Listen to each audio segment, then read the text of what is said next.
नमस्कार। माउन्टेन समाचारमा स्वागत छ। म सचिता बुढाथोकी र म विद्या तामाङ। सुरुमा अहिलेसम्मका मुख्य समाचार।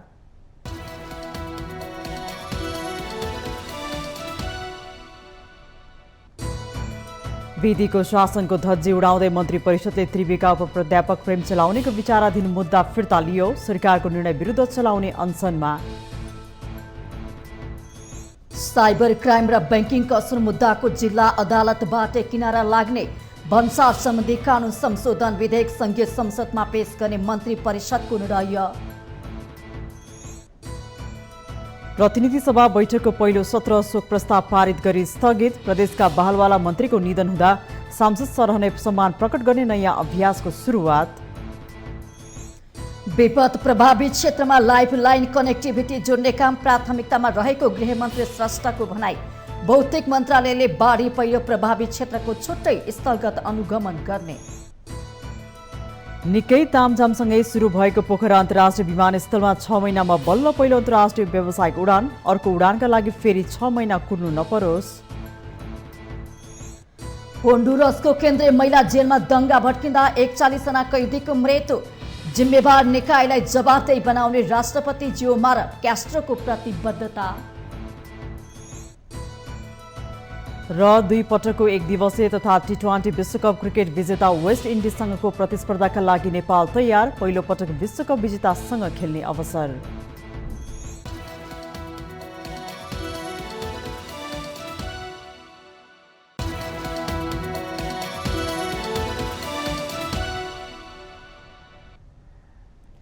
अब समाचार विस्तारमा।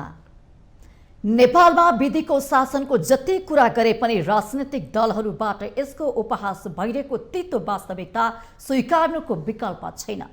अपराधमाथि राजनीतिकरणको बढ्दो घटनाले विधिको शासन स्थापना गर्ने नेताहरूको भाषण पनि अब पत्याउन सकिने अवस्था छैन। शक्ति केन्द्रको आडसँगै बढ्दो दण्डहीनताले विधिको शासन उपेक्षित भइरहेको छ। विधिको शासनको धज्जी उडाउने मन्त्री परिषदबाट निर्णय हुन थालेपछि उत्पन्न आक्रोश प्रत्युत्पादक हुन सक्ने तर्फ नेतृत्वकर्ताहरू सचेत हुनुपर्ने अवस्था आइसकेको छ। एक रिपोर्ट। नेपालमा अपराधमाथि राजनीतिकरण नौलो विषय होइन।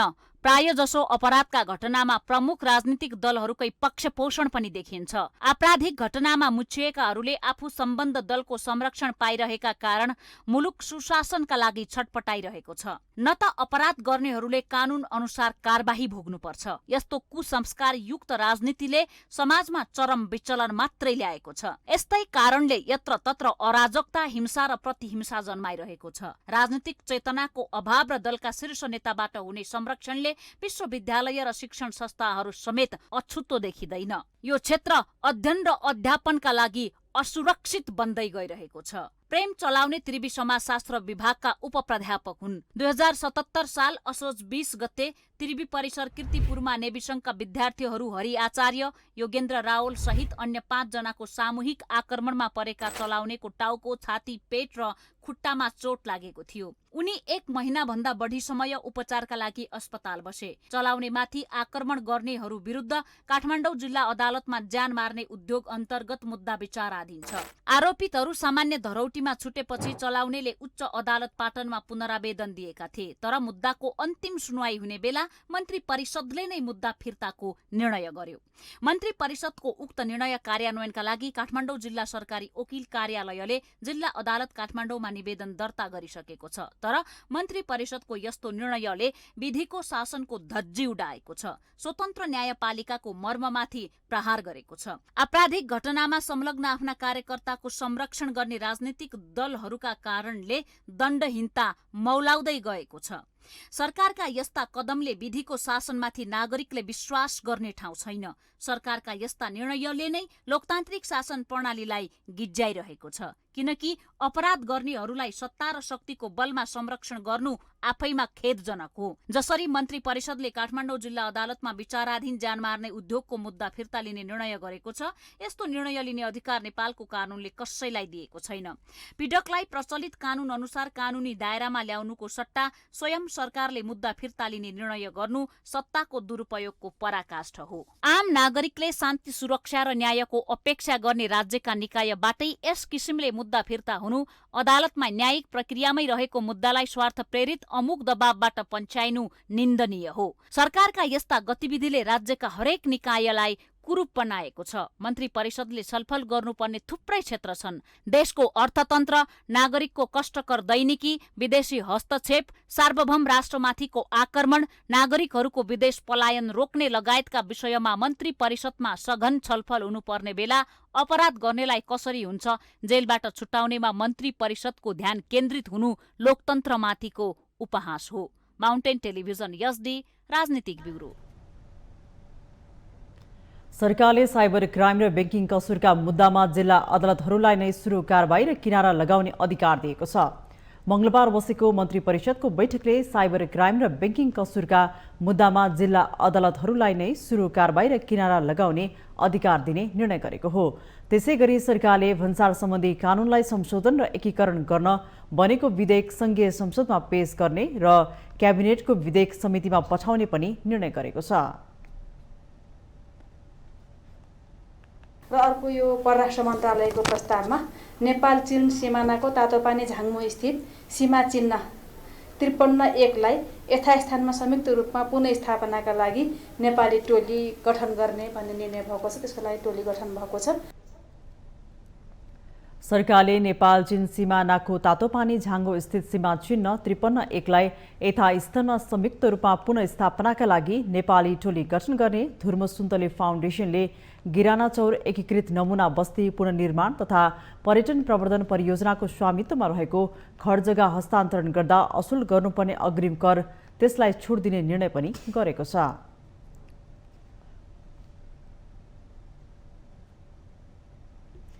प्रतिनिधि सभाको बुधबारको बोलाइएको बैठकको पहिलो सत्र शोक प्रस्ताव पारित गरी स्थगित भएको छ। सुदूरपश्चिम प्रदेशका आन्तरिक मामिला तथा कानून मन्त्री पृथ्वीबहादुर सिंहको निधनमा शोक प्रस्ताव पारित गरी बैठकको पहिलो सत्र स्थगित भएको हो।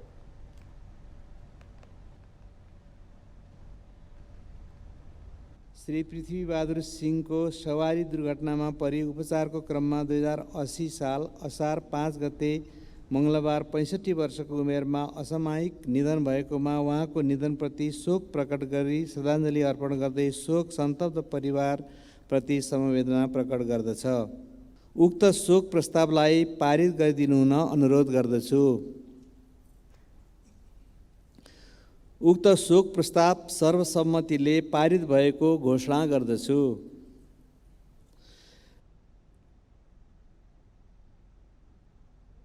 सिंहको मंगलबार सडक दुर्घटनामा निधन भएको हो।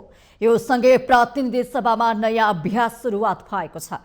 कार्य व्यवस्था समितिको बैठकले प्रदेशका बालबाला मन्त्रीको निधन हुँदा प्रतिनिधि सभाका बालबाला सांसद सरहने सम्मान प्रकट गर्दै सुरुमै शोक प्रस्ताव पारित गर्ने र उक्त बैठक स्थगन गर्ने निर्णय गरेको सभामुखको सचिवालयले जानकारी दिएको छ।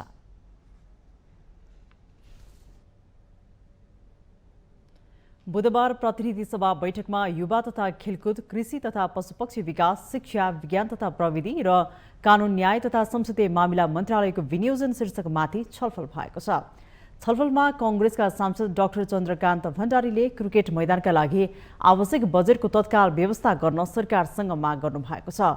वर्षौंदेखि एउटा क्रिकेट मैदान बन्न नसकेको उल्लेख गर्दै उहाँले क्रिकेट मैदानका लागि बजेटको व्यवस्था मिलाउन सरकारसँग माग गर्नु भएको हो।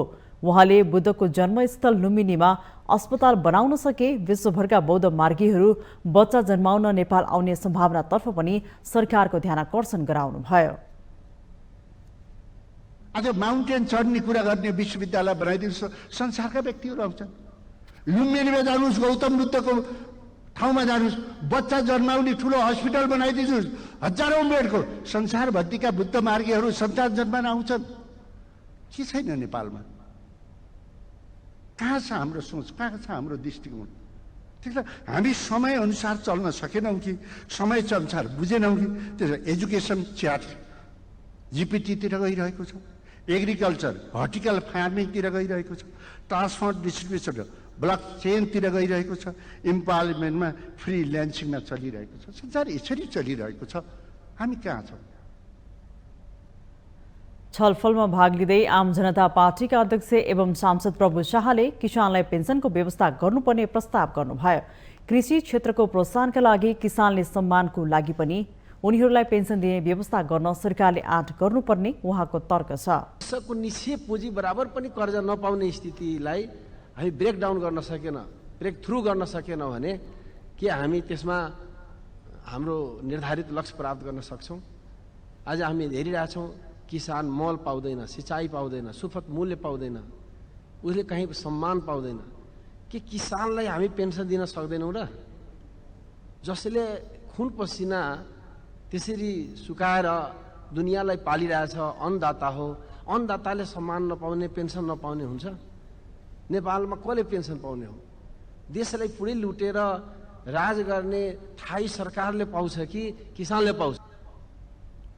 प्रमुख प्रतिपक्षी दल नेकपा एमालेका सचेतक महेश कुमार बर्तौलाले विद्यालयका लेखापाल र कार्यालय सहयोगीको खरदार सरह सेवा सुविधा पाउनुपर्ने माग तत्काल सम्बोधन गर्न सरकारसँग माग गर्नुभयो। सर्वोच्च अदालतको फैसला र आफैले विगतमा गरेको सम्झौता अनुसार पनि उनीहरूको माग सम्बोधन गर्न सरकारले ढिलाइ गर्न नहुने सचेतक बर्तौलाले बताउनुभयो। विद्यालय तहका कार्यालय सहयोगीले मासिक 8,000 र लेखापालले 13,500 तलब पाउने उल्लेख गर्दै उहाँले त्यतिले कसरी गुजारा चल्न सक्छ भनी सरकारलाई प्रश्न समेत गर्नुभयो। उहाँहरूले विगत लामो समयदेखि लेखापालले 13,500 मासिक तलबमा काम गरिनु भएको छ, कार्यालय सहयोगीले जम्मा 8,000 मा काम गरिनु भएको छ। कल्पना गर्नुहोस्, 8,000 मा एउटा कर्मचारीले उसका बच्चा हुन्छ, परिवार हुन्छ, 8,000 तलबले के गर्छ? 13,500 तलबले एउटा कर्मचारीले उसको बच्चा बाल बच्चा पठन पाठन सामाजिक व्यवहार कसरी टार्न सक्छ? आन्दोलन गर्यो, पटक पटक सरकारले यसमा सहमति पनि गरेको छ न्यूनतम तलब सुविधाको। उहाँहरूले हरदार र कार्यालय सहयोगी सरहको तलब माग गरेर आन्दोलन गरिरहनु भएको छ। सरकारले विगतमा पनि सम्झौता गर्यो, सर्वोच्च अदालतबाट पनि आदेशहरू भए उहाँहरूको पक्षमा, तर कार्यान्वयन भएको छैन। सचेतक बर्तौलाले विद्यालय तहका कर्मचारीको माग तत्काल सम्बोधन गर्न शिक्षा विज्ञान तथा प्रविधि मन्त्री अशोक कुमार राईको गम्भीर ध्यानाकर्षण समेत गराउनुभयो।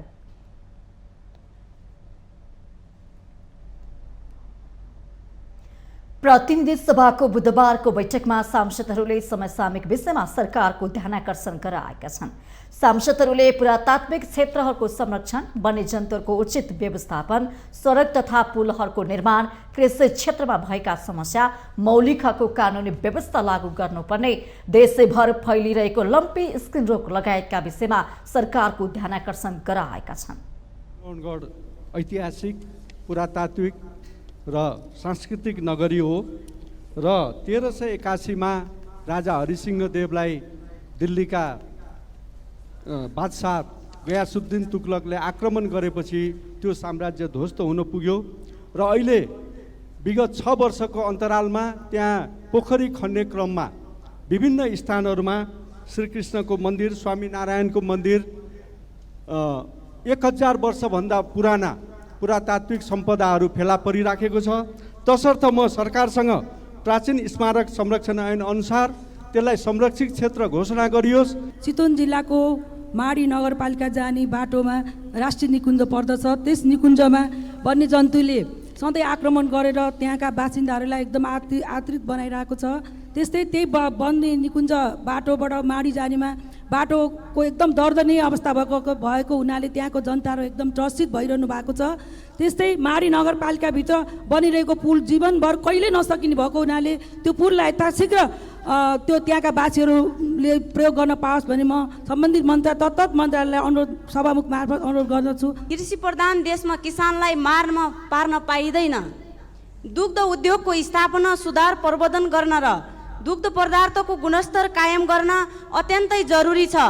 मुलुकभरमा रहेको सरकारी, सहकारी, निजी क्षेत्रका दुग्ध व्यवसायको प्रवर्धन गरी दूध तथा दुग्धजन्य पदार्थको व्यवस्थित गर्न र गुणस्तरीय साथै दिगो विकासको लागि यो धेरै आवश्यक छ।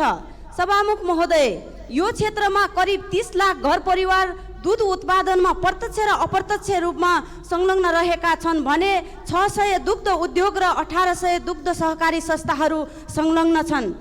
हाम्रो संविधानको धारा 47 मा मौलिक हकको कार्यान्वयन सम्बन्धी उल्लेख गरिएको छ। संविधान जारी भएको 3 वर्षभित्र मौलिक हकहरूको कार्यान्वयनमा कानुनी व्यवस्था हुनुपर्नेछ भन्ने संविधानमा उल्लेख छ सभामुख महोदय। तर 8 वर्ष बितिसक्दा पनि मौलिक हकहरूको कानुनी व्यवस्था नभएको कारणले धेरै दलित, मुस्लिम, आदिवासी जनजातिहरूले विभिन्न मौलिक हकहरूबाट, विभिन्न अधिकारहरूबाट वञ्चित छन्।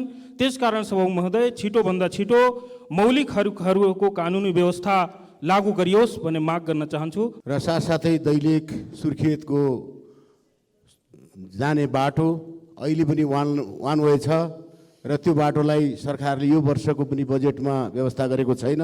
कमसेकम सहायक राजमार्ग सदरमुकाम जाने बाटोलाई एकदमै चाप परेर त्यहाँ बाटो अप्ठ्यारो अवस्थामा जाने गाडीहरू धेरै दुर्घटना भइरहेछन्। त्यसलाई टु लेनको बाटो बनाउन सरकारलाई सँग माग गर्न चाहन्छु।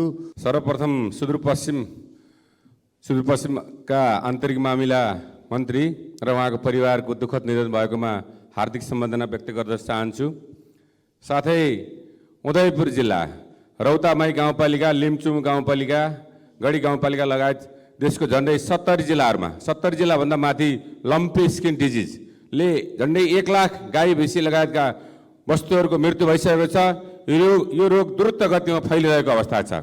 मैले यही सदनमा योभन्दा अगाडि पनि क्वेसन उठाएको छु, सरकारको ध्यान आकर्षण गराएको छु र अहिलेसम्म सरकारले त्योतिर ध्यान नपुर्याए हुँदा यो सम्माननीय सभामुख महोदय मार्फत तुरुन्तै यसको सरकारको ध्यान आकर्षण गराउन चाहन्छु। सांसदहरूले बैठकमा उठाएका विषयहरूप्रति सरकार गम्भीर नभएको गुनासो समेत गरेका छन्। नेपाली कांग्रेसका सांसद रामहरि खतिवड़ाले पार्टी सभापति र महामन्त्रीलाई एकले अर्कोलाई नखुइल्याउन आग्रह गर्नुभएको छ। बुधबार नयाँ बानेश्वर स्थित संघीय संसद भवनमा सञ्चारकर्मीहरूसँग कुराकानी गर्दै सांसद खतिवड़ाले एकले अर्कोलाई खुइल्याएर राजनीतिमा कोही पनि डरो नहुने बताउनु भएको हो। उहाँले देशमा कांग्रेसकै विकल्प खोज्ने समूह बनिसकेको भन्दै पार्टीमा कसैले कसैको विकल्प खोजेर नहुने बताउनु भयो। अहिले कांग्रेसले मात्र विकल्प खोजेर हुँदैन, कांग्रेसकै विकल्प खोज्ने समूह पनि देशमा निर्माण भएका छन्। त्यसैले कांग्रेस पार्टी पनि बचाउने, विधान पनि बचाउने, संविधान पनि बचाउने, देश पनि बचाउने बाटोमा जानुपर्छ। एकले अर्कैलाई खुइल्याएर कमजोर बनाएर नेपालको राजनीतिमा कोही नेताहरूद्वारा हुँदैनन्। सबैलाई अनुरोध गर्न चाहन्छु, पार्टी सभापतिलाई पनि महामन्त्रीलाई पनि। यस्तै राष्ट्रिय प्रजातन्त्र पार्टीका सांसद पशुपति शमशेर जबराले राजसंस्था फर्किने आशा जीवित रहेको बताउनु भएको छ। उहाँले हिन्दू राष्ट्र कायम हुनुपर्ने पनि बताउनु भयो। उहाँले आफूहरू देश उदार प्रजातन्त्रबाट मात्रै विकसित हुन्छ भन्ने सोचमा रहेको उल्लेख गर्नुभयो। हाम्रो 5 वटा उद्देश्य, हामी राष्ट्रवादी हौं, बहुदलीय प्रजातन्त्रप्रति हामी एकदम कटिबद्ध छौं। हामी उदारवाद, यो मुलुक एउटा उदार प्रजातन्त्रबाट मात्र विकसित हुन सक्छ भन्ने सोचमा छौं। साथसाथै यो मुलुक हिन्दू पनि हुनुपर्छ। यता नेकपा एकीकृत समाजवादीका सांसद कृष्ण कुमार श्रेष्ठले नागरिकता विधेयक सम्बन्धी अदालतमा परेको मुद्दा छिटो किनारा लगाउन माग गर्नु भएको छ। उहाँले नागरिकता विहीनहरूको आन्दोलनमा प्रहरीको धरपकड भएको भन्दै सरकारको ध्यानाकर्षण पनि गराउनु भयो। नागरिकता विहीन पीडितहरू कोही आत्महत्या गरेका छन्, कोही आत्मदाह गर्नको लागि तयारी अवस्थामा छन्, कोही घाइते छन्। सम्पूर्ण यो जो मृतक प्रति म हार्दिक श्रद्धाञ्जली अर्पण गर्न चाहन्छु र सम्मानित सर्वोच्च अदालतलाई पनि म सम्मान गर्छु। तर सम्मानित सर्वोच्च अदालतले यो यस्तो चाहिँ नि महत्त्वपूर्ण चिजमा किन लिङ्गरिङ गरिरहेछ, कसको कुन अदृश्य शक्तिले यो लिङ्गरिङ भइरहेछ मलाई थाहा छैन। त्यस कारणले धरकपड पनि भएको छ पुलिसबाट। मैले यस विषयमा पनि गम्भीर सरकारको गम्भीर ध्यानाकर्षण गराउन चाहन्छु। उहाँले समाजवादी मोर्चा नेपालबाट कोही पनि आत्तिनु नपर्ने बताउनु भयो।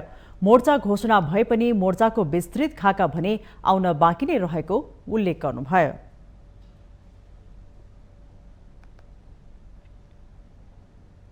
माउन्टेन समाचारमा पालो भएको छ ब्रेकको।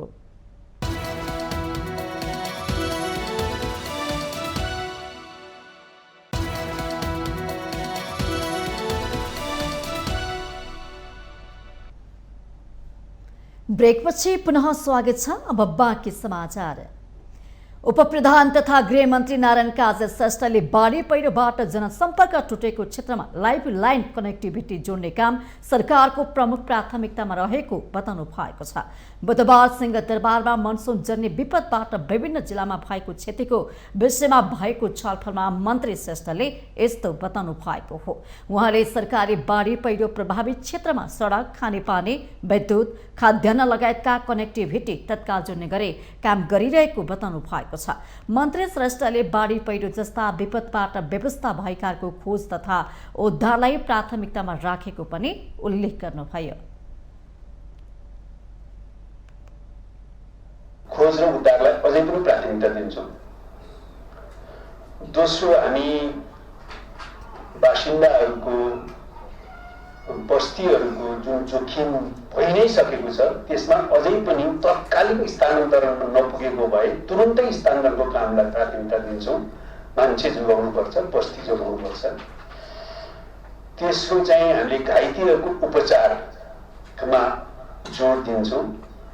चौथो, हामीले चाहिँ जहाँ जहाँ जनताले यो कनेक्टिभिटीको समस्याको कारणले र अरू पनि अभावका कारणले खाद्यान्न नै को समस्या भोग्नु परेको छ, त्यो खाद्यान्न सप्लाई गर्नेलाई अर्को प्राथमिकता राख्छौँ।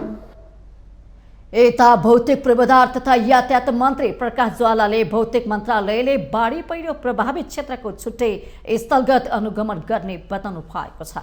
उहाँले बाढी पहिरोको कारण क्षति भएको स्थानमा पुगेर वास्तविक स्थितिको अवस्था बुझेर त्यसका निम्ति सरकारले योजना बनाउने बताउनु भएको हो। उहाँले जनप्रतिनिधिहरूसँगको छलफलमा तत्काल गर्नुपर्ने कामको प्राथमिकता हेरेर ठोस योजना बनाउने तयारी भइरहेको जानकारी दिनुभएको छ।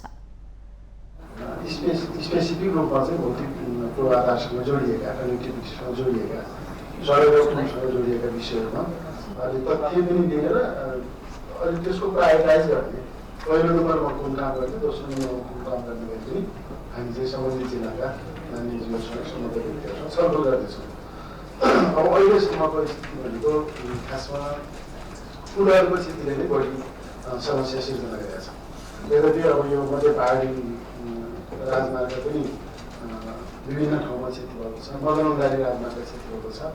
सबभन्दा बढी चाहिँ अहिले समस्या सिर्जना भएको भनेको अब 5 जिल्लाको चाहिँ लाइफलाइनको परगोमेची राजमार्ग र त्यसको पनि हेवा खोलाको पुल। मन्त्री ज्वालाले बाढी पहिरोले अहिलेसम्म सडक पुलहरूमा बढी क्षति गरेको भन्दै कतिपय सडक मार्ग पूर्ण रूपमा बन्द भएको बताउनु भएको छ। उहाँले त्यस्ता स्थानमा तत्काल पुल निर्माण गर्ने काम गरी भइरहेको पनि बताउनु भयो।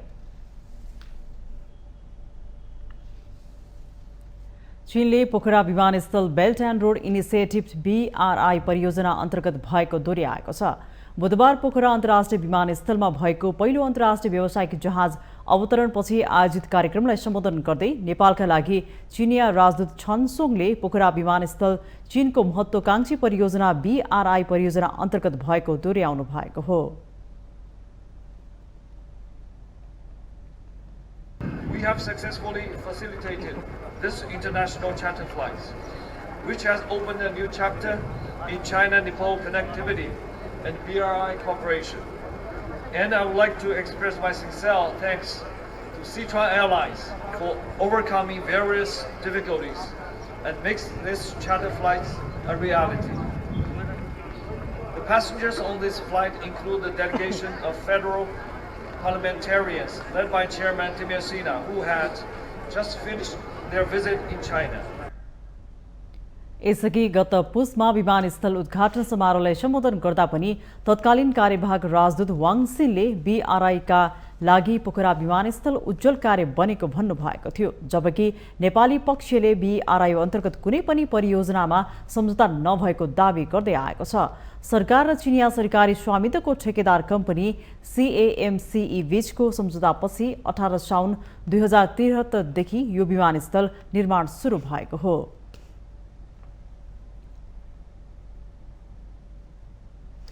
सत्ता शक्ति र राजनैतिक दलको आड भयो भने कानुनलाई कसरी मजाक बनाइन्छ भन्ने गतिलो उदाहरण बनेको छ त्रिभुवन विश्वविद्यालयका उपप्राध्यापक प्रेम चलाउनेको मुद्दा।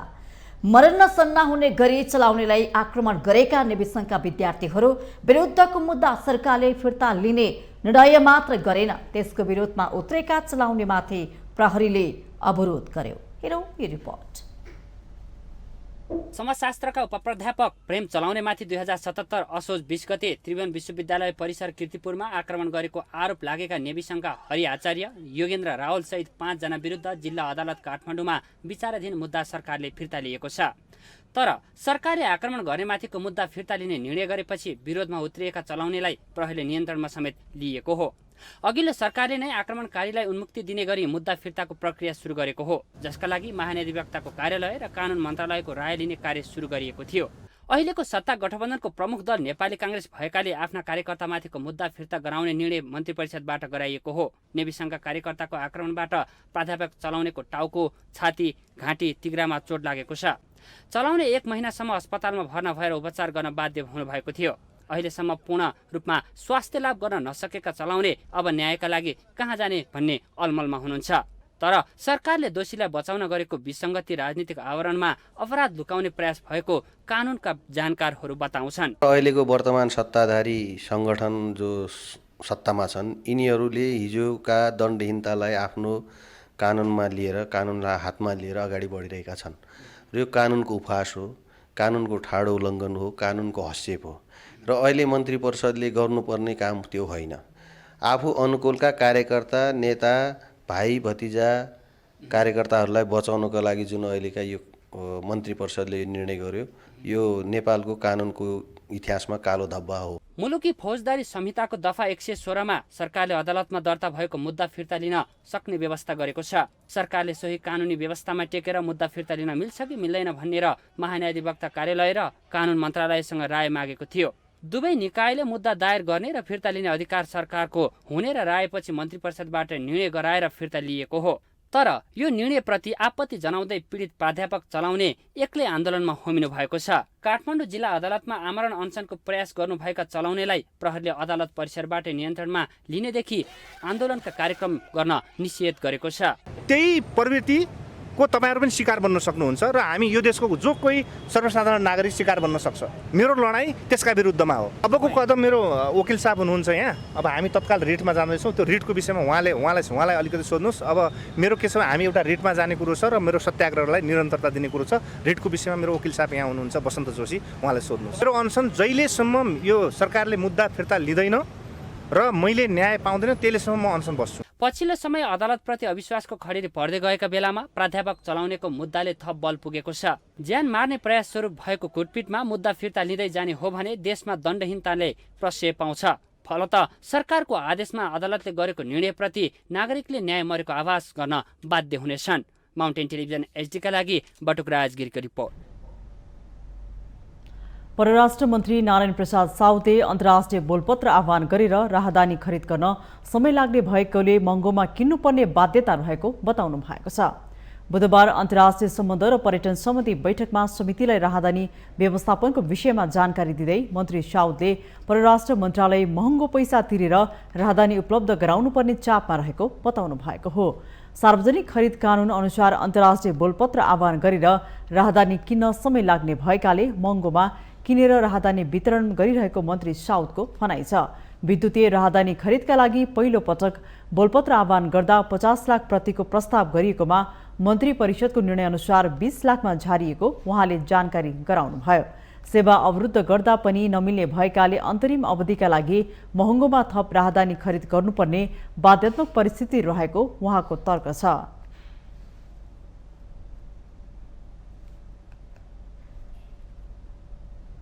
एरिएसनबाट नै उपलब्ध गराउनु पर्ने चापमा परराष्ट्र मन्त्रालय रहेको कुरातिर पनि म चाहिँ माननीय सांसदज्यूहरूको ध्यान आकर्षण गर्न चाहन्छु। विद्युतीय राहदानी खरिदका लागि प्रथम पटक बोलपत्र आह्वान गर्दा 50 लाखको संख्यामा खरिद गर्ने प्रस्ताव गरिएकोमा मन्त्री परिषदको निर्णयअनुसार 20 लाख विद्युतीय राहदानी मात्र खरिद भयो। हालसम्म पनि नेपालमा राहदानी पुस्तिका छपाई गर्न सक्ने खालको सुरक्षण मुद्रण सम्बन्धी निश्चितता भएको नदेखिएकोले राजधानी सेवा अवरुद्ध गर्न नमिल्ने भएकोले अन्तरिम अवधिका लागि भेरिएसन आदेशबाट थप राजधानी खरिद गर्नुपर्ने बाध्यात्मक परिस्थिति आइलाग्यो।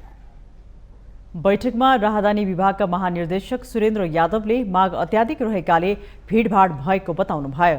उहाँले विद्युतीय राहदानी उच्च प्रविधिको हुने भन्दै जिल्लाहरूबाट वितरण गर्दा समस्या भएको उल्लेख गर्नुभयो। माग अत्याधिक भएकोले त्यो अलिकति भिडभाड पनि धेरै भएको अनि एकदमै हाइटेक प्रविधि भएकोले हजुर अब यो जिल्लाहरूमा चाहिँ डिसेन्ट्रलाइज गर्दाखेरि अलिकति समस्या आएको। अब जिल्लाहरूमा पनि जिल्ला प्रशासन कार्यालयहरूबाट हामीले चाहिँ नि उहाँहरूको सहयोग लिनुपर्ने हुन्छ।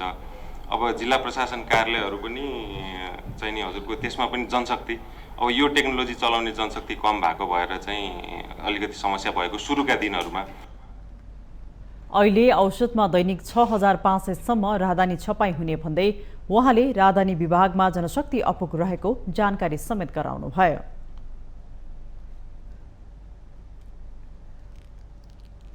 नेकपा यसका अध्यक्ष माधव कुमार नेपालले धेरै नेपालीहरू भएको देशमा अवैतनिक राजदूतका माध्यमबाट राहदानी दिने पहल थाल्न सरकारसँग आग्रह गर्नु भएको छ।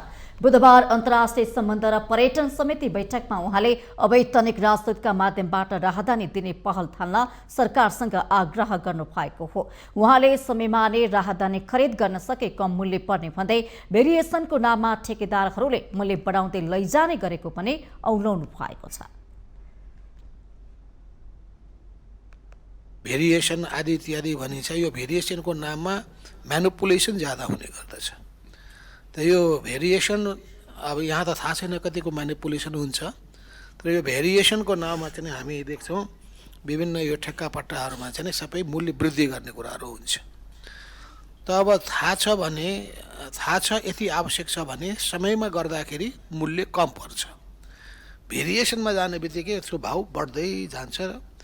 हामीलाई थाहा छ कि समयमा किनियो भने कम हुन्छ र समयमा गरिएन भने भाउ त्यो बढाउँछ नि, अर्को चोटि उसले भाउ बढाउँछ।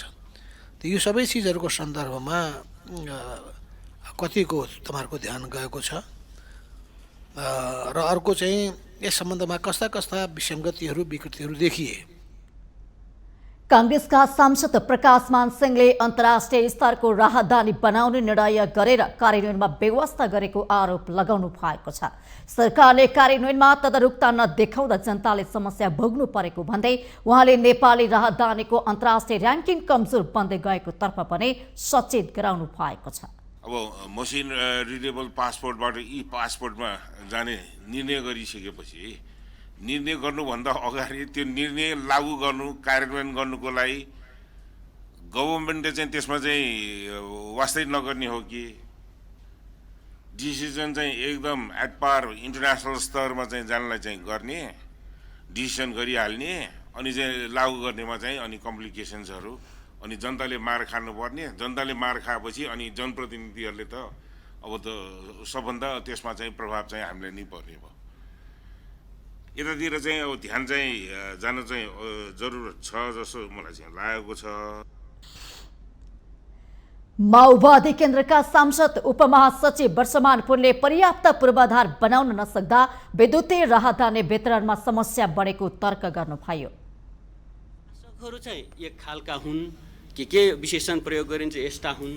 सेवाग्राही जनता जहिले पनि हामीलाई हेप्छन् चेप्छन् हामीमाथि शासन गर्छन् भन्ने भइराख्ने, तर हामी सबै दुवै पक्षले के भने समस्याको ठ्याक्कै चुरो कुरोमा नपुग्ने यो हाम्रो समस्या हो। हाम्रो कहीँ न कहीँ कमजोरी यो छ कि सेवाग्राहीले गुनासो गरिराख्ने, अब चाहिँ शासकहरू अथवा चाहिँ हामी शासनमा बस्नेहरू चाहिँ चुप्पै बस्ने अनि केही पनि नभन्ने र अब आफ्नो महत्त्व बढाउने हो या आलोचना गर्ने नबोलेर बस्ने जस्तो हाम्रो प्रवृत्ति छ। यो हाम्रो संस्कृति, यो बदल्नै पर्छ। यो नबदल्दासम्म हामी गाली खाइराख्छौँ। असल मान्छेले पनि गाली खाइराख्छ, खराब मान्छेले त खाने नै भयो। त्यसो गर्दा अब हामी सबै खराब भइराख्छौँ। समिति बैठकमा नेकपा एमालेकी सांसद सुनिता बरालले राहदानी लिने भिड कम भयो भनेर सरकारले ढाकछोप गर्न खोजेको आरोप लगाउनु भएको छ।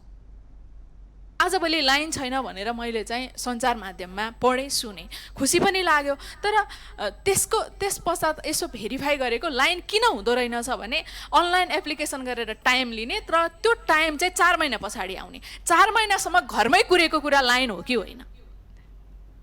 यो विषयलाई यस्तो धेरै ढाकछोप नगरौँ, हाम्रा आवश्यकतालाई सम्बोधन गर्ने गरी राज्य तयार हुनुपर्छ। त्यसका लागि के सहयोग गर्नुपर्छ हामी तयार छौँ। नीतिगत रूपमा अप्ठ्यारो परेको छ भने यो समिति मार्फत संसदमा पनि लगौँ। तर भएका समस्यालाई घुमाउरो बाटोबाट ढाकछोप गरेर सेवा प्रवाहलाई चाहिँ रोक्ने काम नगरौँ। बैठकमा सांसदहरूले समस्यालाई ढाकछोप गरेर सेवा प्रवाहलाई रोक्ने काम गर्न नहुने भन्दै सरकारको ध्यानाकर्षण गराएका थिए। माउन्टेन समाचारमा पालो भएको छ अर्को ब्रेकको।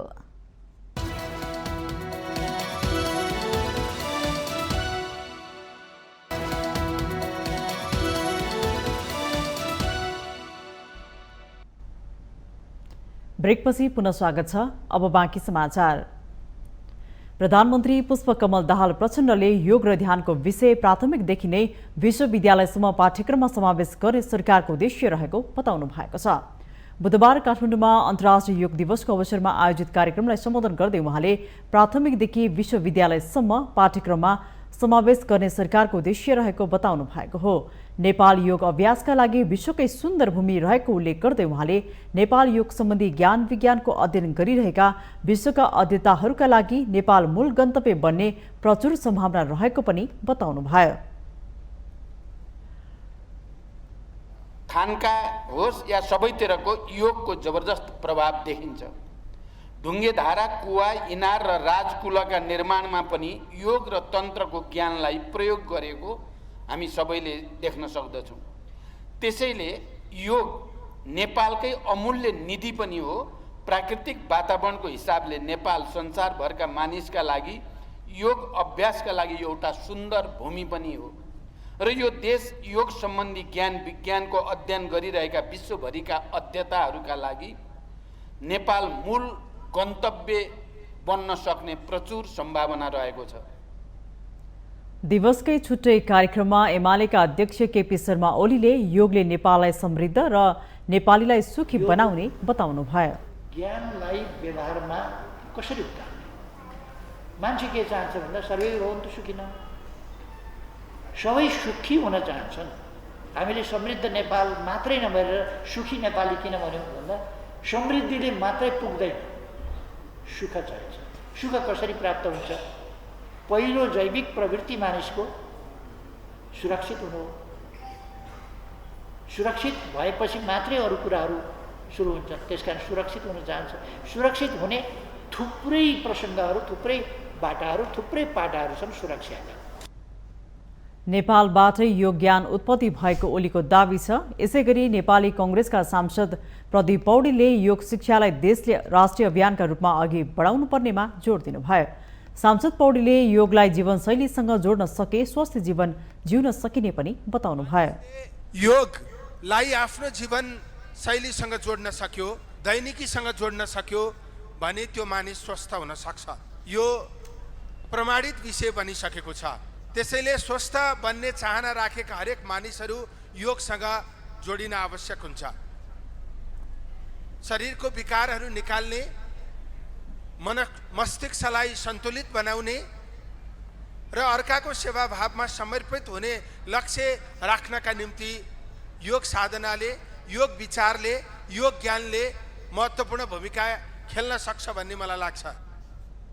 सांसद पौडेलले स्वास्थ्य मुलुक र स्वस्थ नेपालीको आकांक्षा पूरा गर्न योगसँग जोडिन आवश्यक रहेको बताउनुभयो।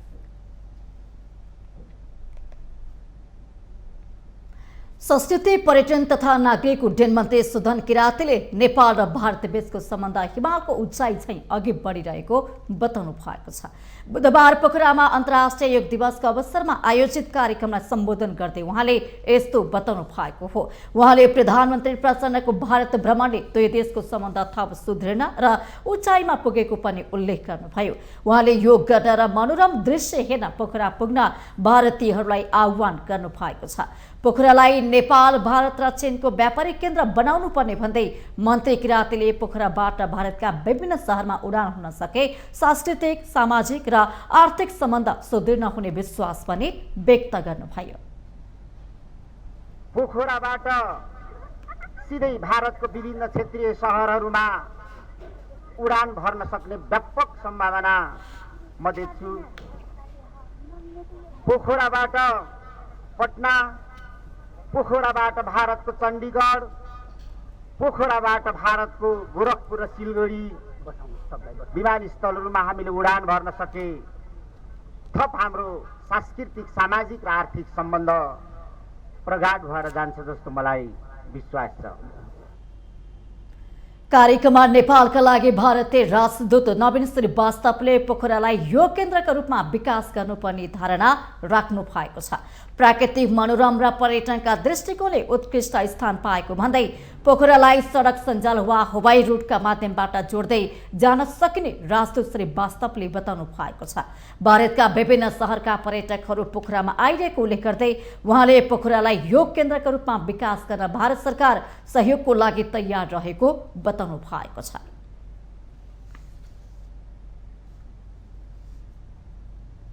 बेनी जुमसुम सडक खण्ड प्रयोग गरेर मुस्ताङ पुग्ने पर्यटकको रोजाइमा रहेको रूप्से झरना पूर्वाधार निर्माणको पर्खाइमा छ। 2077 साल साउन महिनामा आएको बाढीले झरनामा बनेका भौतिक संरचनामा पुर्याएको क्षतिले बाँचेको रूप्से झरनाको पुरानो सौन्दर्यता अझै फर्कन सकेको छैन। एक रिपोर्ट। यो बेनी जुमसुम सडक खण्ड अन्तर्गत म्याग्दीको अन्नपूर्ण गाउँपालिका 3 दानामा रहेको रूप्से झरना हो। 2077 साल साउन महिनामा आएको बाढीका कारण झरनाको सौन्दर्यतामा परिवर्तन आएको छ। बाढीले भौतिक संरचनामा क्षति पुर्याएपछि यो झरनाको स्वरूप नै परिवर्तन भएको छ। हराभरा सुन्दर रूपसे अहिले हेर्दै टिकलाग्दो देखिन्छ।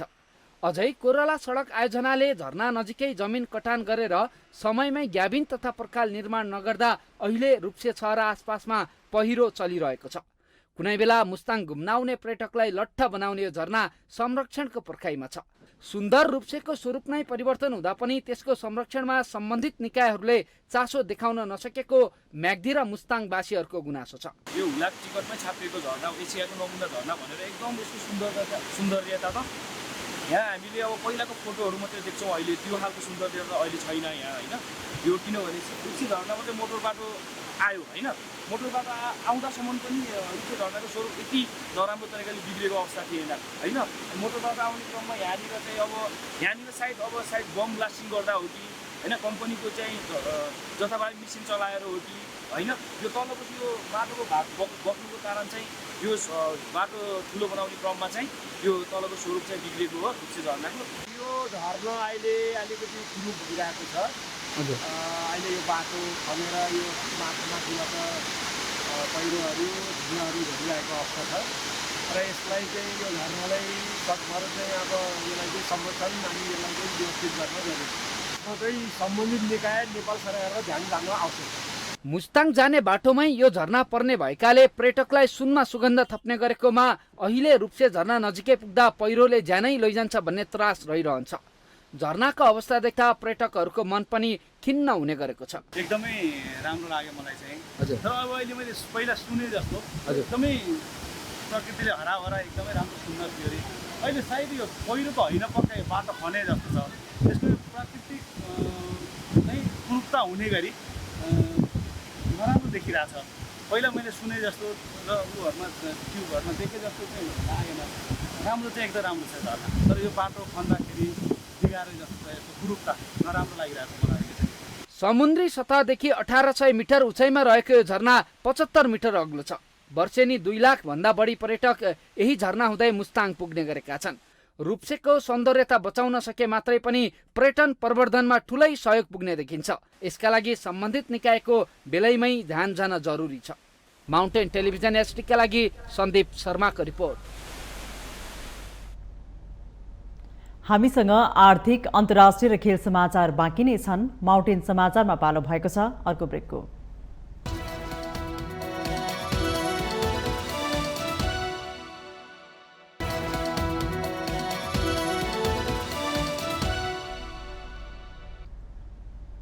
ब्रेकपछि पुनः स्वागत छ। अब पालो आर्थिक समाचारको।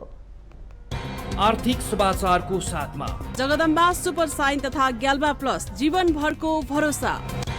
रिद्धि सिद्धि सिमेन्ट रोबोटिक ल्याबमा बनेको स्मार्ट सिमेन्ट।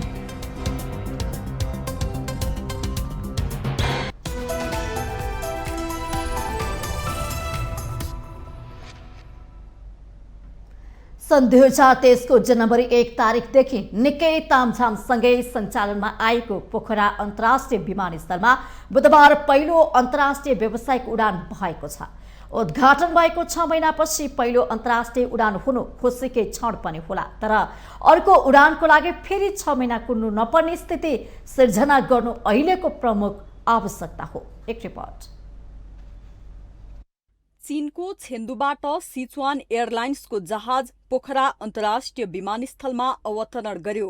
उद्घाटन भएको 6 महिनापछि पहिलो अन्तर्राष्ट्रिय उडान हुनु खुसीकै क्षण मान्नुपर्छ, तर अर्को उडानका लागि फेरि त्यति नै कुर्नुपर्ने स्थिति आउन नदिनु प्रमुख चुनौती हो।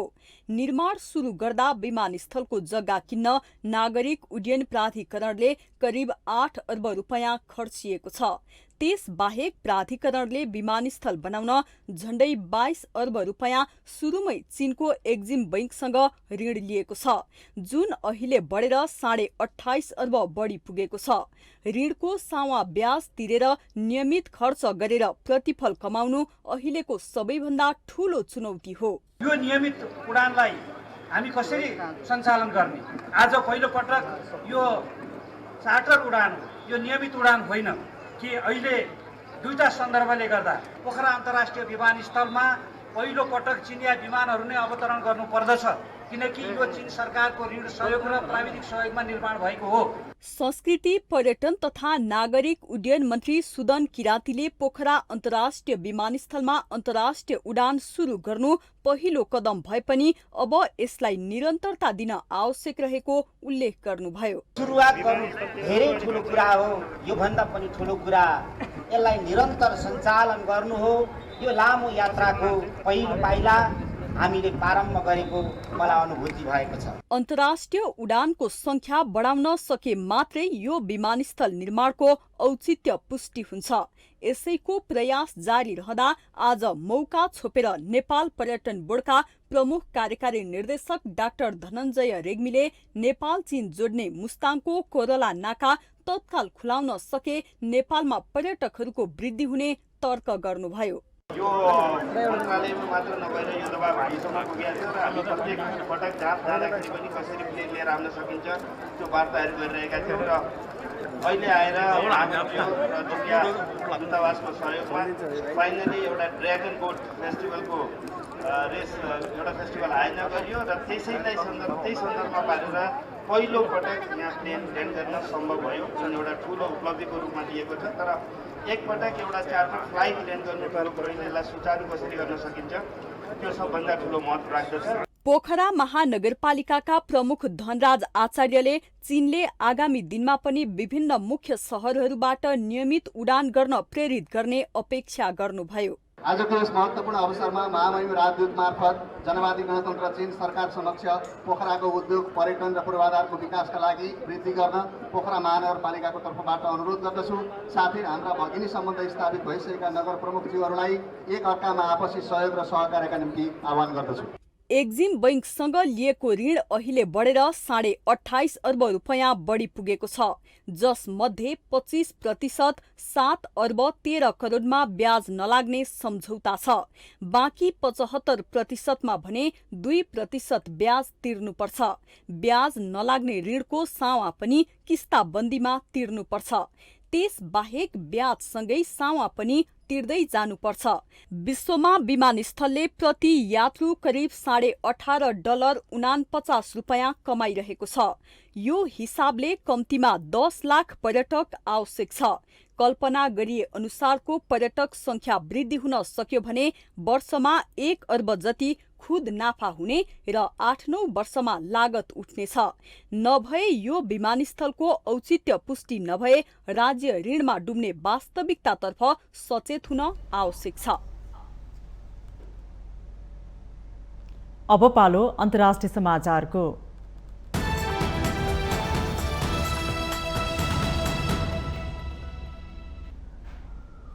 होन्डुरसको केन्द्रीय महिला कारागारमा दंगा भड्किँदा 41 जना कैदीको मृत्यु भएको छ।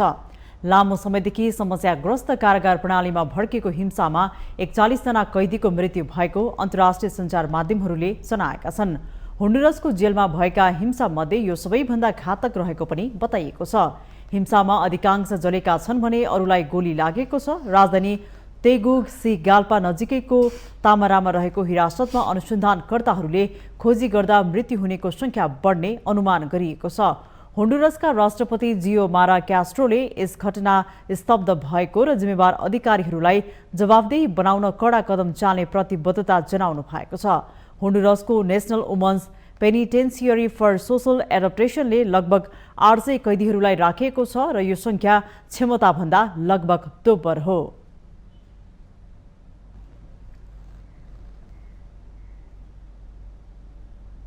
अब पालो खेल समाचारको।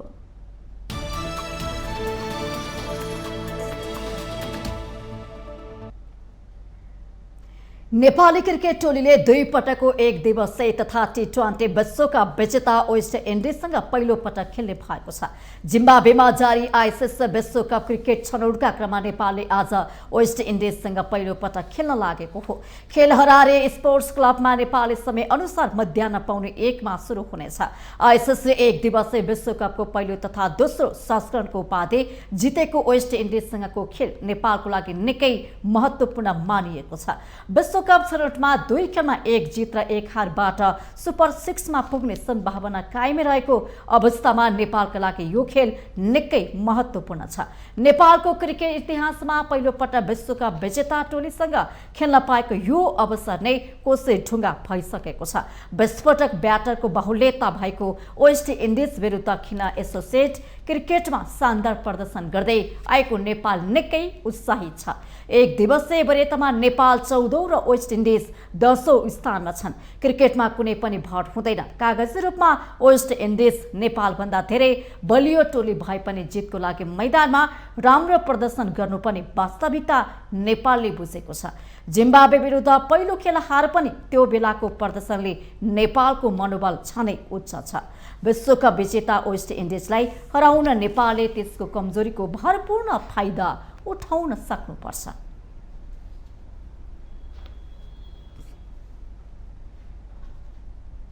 माउन्टेन समाचारमा पालो भएको छ ब्रेकको।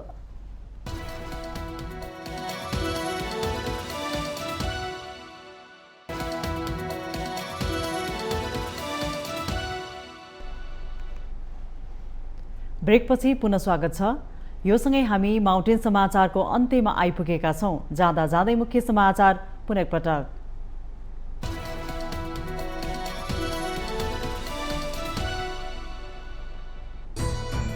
विधिको शासनको धज्जी उडाउँदै मन्त्री परिषदले त्रिविका उपप्राध्यापक प्रेम चलाउनेको विचाराधीन मुद्दा फिर्ता लियो। सरकारको निर्णय विरुद्ध चलाउने अनसनमा। साइबर क्राइम र बैंकिङ कसरो मुद्दाको जिल्ला अदालतबाट किनारा लाग्ने भन्सार सम्बन्धी कानून संशोधन विधेयक संघीय संसदमा पेश गर्ने मन्त्री परिषदको निर्णय। प्रतिनिधि सभा बैठकको पहिलो सत्र शोक प्रस्ताव पारित गरी स्थगित। प्रदेशका बहालवाला मन्त्रीको निधन हुँदा सांसद सरहने सम्मान प्रकट गर्ने नयाँ अभ्यासको सुरुवात। विपद प्रभावित क्षेत्रमा लाइफ लाइन कनेक्टिभिटी जोड्ने काम प्राथमिकतामा रहेको गृहमन्त्री श्रेष्ठको भनाई। भौतिक मन्त्रालयले बाढी पहिरो प्रभावित क्षेत्रको छुट्टै स्थलगत अनुगमन गर्ने। निकै तामझामसँगै सुरु भएको पोखरा अन्तर्राष्ट्रिय विमानस्थलमा 6 महिनामा बल्ल पहिलो अन्तर्राष्ट्रिय व्यावसायिक उडान। अर्को उडानका लागि फेरि 6 महिना कुर्नु नपरोस्।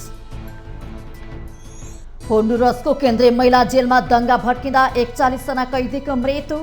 जिम्मेवार निकायलाई जवाफदेही बनाउने राष्ट्रपति जियोमारा क्यास्ट्रोको प्रतिबद्धता।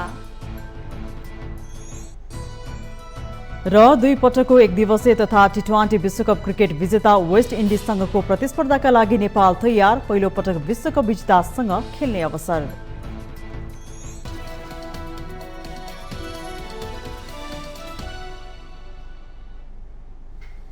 माउन्टेन समाचार अहिलेलाई सकियो। सत्य, तथ्य र निष्पक्ष समाचारको लागि माउन्टेन टेलिभिजन HD हेर्दै रहनुहोला। नमस्कार।